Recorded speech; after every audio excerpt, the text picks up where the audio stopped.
tem na Revista Espírita pensamentos, tem na Revista Espírita alguns momentos em que foram feitas as reuniões na Sociedade Espírita Parisiense, e amigos meus como Leon Denis, contemporâneo, deram continuidade após o meu desencarne, estudando Wilhelm Krupp e tantos outros que vieram a dar continuidade à obra espírita.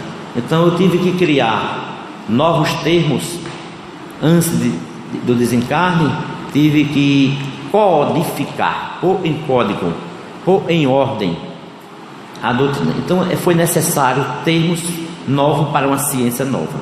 Então tive que criar a palavra reencarnação. A palavra espiritismo não encontra nos registros bíblicos, porque a palavra espiritismo foi criada por mim. Encontra no registro bíblico espiritualismo, espiritualidade, espírito. Mas espiritismo é um termo meu. A palavra ação e reação também foram termos novos que se encontram em O Livro dos Médiuns. E criei também nomes, nomenclaturas, para que pudessem a nova classe de estudiosos, porque na verdade eu não criei na época um centro espírita, eu criei um centro de estudos filosóficos.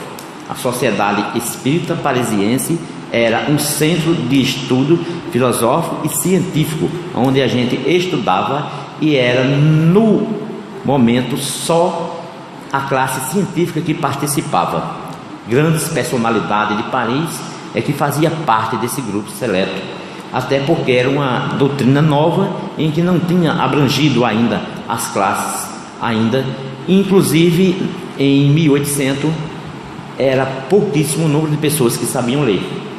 Uma das nossas prioridades à frente da escola de Pestalozzi foi levar o ensino público, que o ensino na época era só particular.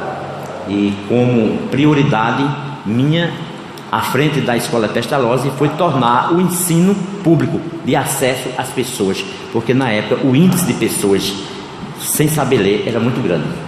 Então o desencarne foi um desencarne tranquilo, aonde os benfeitores espirituais, o mesmo grupo que na noite de 31 de dezembro de 1799 houve a reunião, me apoiaram na reencarnação, o mesmo grupo percebeu que a missão foi cumprida. Então, em 31 de março de 1869, regressava, deixava o corpo físico e deixei no túmulo uma frase para ser eternizada: morrer, renascer, viver ainda, tal é a lei. Aí no mundo espiritual, onde o senhor se encontra, como é que está o espiritismo hoje? Você está satisfeito com a evolução que aconteceu? O espiritismo foi um marco, foi uma terceira revelação dada do mundo espiritual para os homens. O espiritismo ele veio no momento oportuno em que o homem estava se esquecendo dos seus valores morais. E o espiritismo ele veio porque já estava previsto pelo grande profeta da humanidade, Jesus. Então o espiritismo ele veio com um grande objetivo de tornar as pessoas conhecedores de onde veio, porque estão sofrendo ou não, para que o entendimento do sofrimento pudesse lhe dar uma razão de viver. E hoje no mundo espiritual existem várias reuniões para que o movimento espírita ele cresça. Então, por reuniões decididas também no mundo espiritual, fui trazido para a América do Sul, particularmente no Brasil, grandes mensageiros para dar continuidade à obra. E o Brasil, como disse um dos grandes vultos, Humberto de Campos, coração do mundo, pátria do Evangelho. E aqui no Brasil se tornou uma pátria mãe da doutrina espírita, porque foi aqui que vieram grandes companheiros meus, vieram dar continuidade com o senhor Adolfo Bezerra de Menezes, onde ele veio dar o pontapé inicial da doutrina espírita aqui, fazer com que a doutrina espírita ela fosse mais divulgada. E uma das minhas frases que eu deixei foi: a maior caridade que você possa fazer ao espiritismo é a sua própria divulgação. Então a divulgação da doutrina espírita é uma das grandes caridades que se pode fazer ao espiritismo. E aqui na América do Sul, praticamente no Brasil, trazido da Europa para cá, espíritos reencarnaram com missões de dar continuidade ao meu trabalho. Isso aconteceu em 1910, quando reencarnou um grande missionário em Minas Gerais, conhecido por Francisco Cândido Xavier. Esse homem ele veio dar continuidade ao trabalho kardecista, e 10 anos depois reencarna um outro grande trabalhador e auxiliar da doutrina espírita, o senhor Divaldo Pereira Franco, também veio contribuir para que a doutrina espírita crescesse.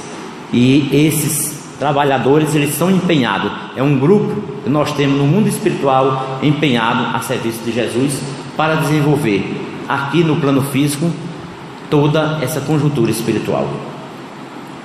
Pode se despedir. Posso despedir. Eu só tenho a agradecer. Até breve. Nós só temos a agradecer. Eu convido vocês a mergulhar mais nas minhas obras. Leiam e estudem o Livro dos Espíritos.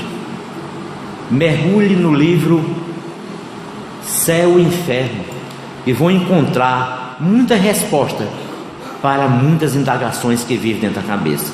É uma obra que merece que vocês leiam. O Céu e Inferno ele traz justamente o conceito de um Deus justo, que você não sofre porque jogou pedra na cruz, mas você sofre porque você cometeu um erro. E consigam devagarzinho, é um pouco cansativo, mas leia o meu livro, o Livro dos Médiuns, onde eu abordo a questão científica da mediunidade, as modalidades mediúnicas, todas as modalidades mediúnicas que existem, da psicofonia até a psicometria, onde eu posso pegar um objeto e medir o cabelo de Orlando e eu dizer que Orlando sente a partir de um fio de cabelo dele.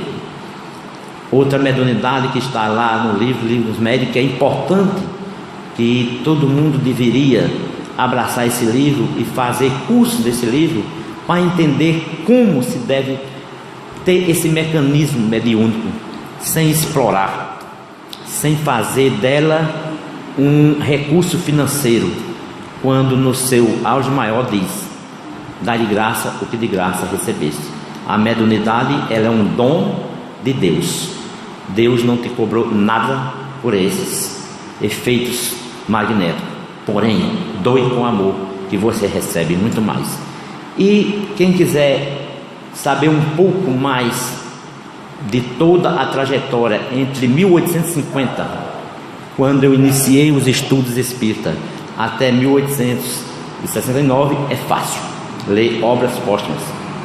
É um livro que já os homens escreveram a respeito de mim.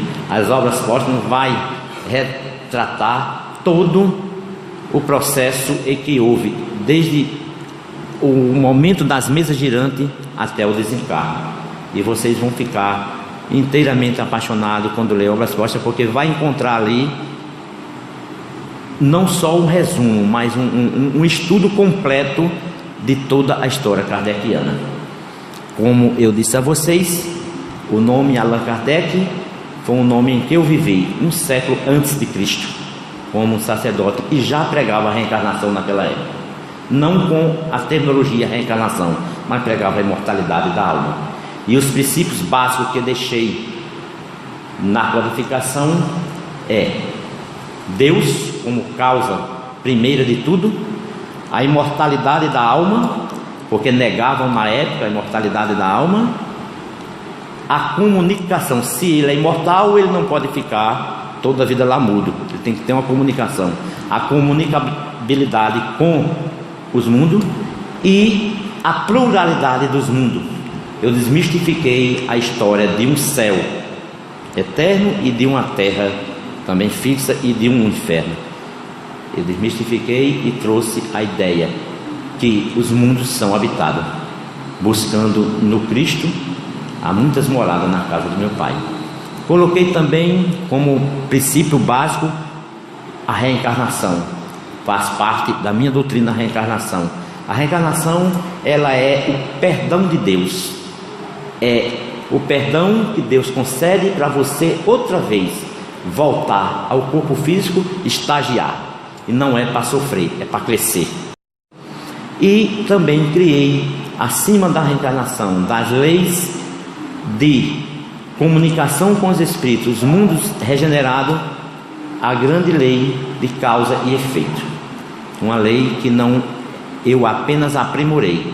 O povo hindu, o povo egípcio, o povo do Grande Oriente já admitia todo o processo da lei de causa e efeito. Eles chamam de karma, eu chamei de lei de causa e efeito. O que é karma para os orientais, a gente chama de lei de causa e efeito. Então eu deixo a vocês um bom estudo, que buscar as obras para adquirir maior conhecimento. É o único patrimônio que ninguém consegue levar de vocês. Leva os smartphones, leva os celulares que vocês têm na mão, mas não leva o conhecimento. O conhecimento é a única coisa que você desencarna e leva com você. O resto fica. Que Deus nos abençoe e que nos proteja, e veremos em outra oportunidade. Talvez nas colônias espirituais a gente se encontre.